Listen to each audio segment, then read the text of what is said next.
What if money didn't need banks? What if no government controlled it? And what if its supply could never be printed more? That's Bitcoin. Some people call it the future of money. Others call it a bubble. Today, we're cutting through the noise and explaining Bitcoin from zero to confident understanding, step by step in simple language. Before we begin, let's first read the course description exactly as it was written. 4. This course explains Bitcoin from zero to confident understanding. You'll learn what Bitcoin is, how it works, why it matters, and the risks involved, using simple language, visuals, and real-world examples. Educational only. No investment advice. Now let's break that promise down, lesson by lesson, and actually understand what Bitcoin really is and what it is not. At its core, Bitcoin is digital money. But unlike your bank balance, Bitcoin isn't controlled by a bank. Unlike cash, it isn't printed. And unlike credit cards, it doesn't require permission to send. Bitcoin was created in 2009, during a time when trust in banks was collapsing. People were asking a dangerous question. What if money didn't need a middleman?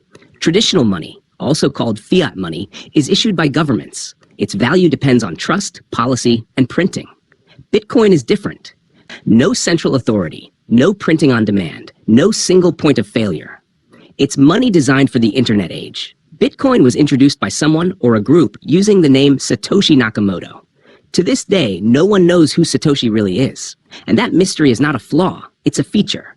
Why? Because if Bitcoin had a known creator, they could be pressured, arrested, or influenced. By disappearing, Satoshi ensured one thing. Bitcoin belongs to everyone and no one. No CEO, no headquarters, no off switch. That's why Bitcoin is called decentralized. Bitcoin runs on something called the blockchain.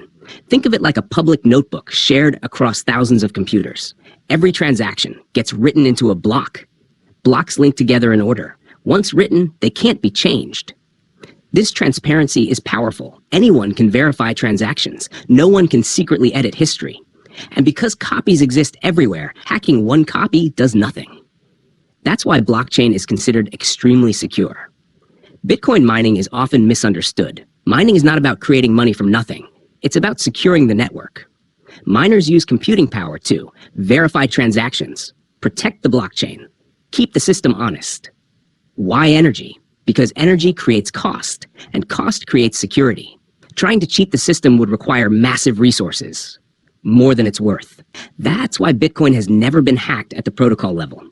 To use Bitcoin, you need a wallet. A wallet gives you a public address, like an email, a private key, your password. When you send Bitcoin, the network verifies it, confirms it, and permanently records it. No reversals, no chargebacks. That's freedom, but also responsibility.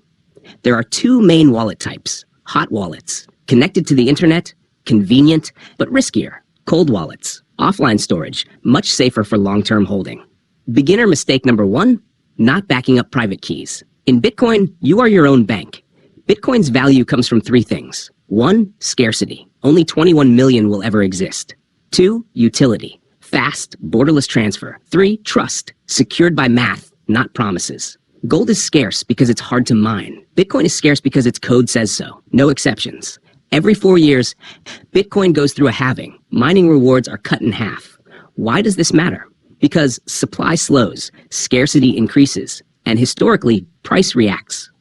Halving is Bitcoin's built-in monetary policy, predictable and transparent. Bitcoin is volatile. Prices can rise fast and fall just as fast. There are also risks: scams, fake wallets, phishing attacks. Rule 1, if it sounds too good to be true, it probably is. Education is your best defense. Bitcoin is often compared to gold. Gold, raw physical, proven for thousands of years. Fiat money, convenient, government-backed. Bitcoin, digital, scarce, borderless. Each has strengths, each has weaknesses. Bitcoin doesn't replace everything, but it changes the conversation. Bitcoin isn't magic, it isn't guaranteed wealth, and it isn't going away. It's a new financial tool, and understanding it matters. If this helped you understand Bitcoin clearly, like the video, subscribe, and comment. Which Bitcoin topic should we explain next?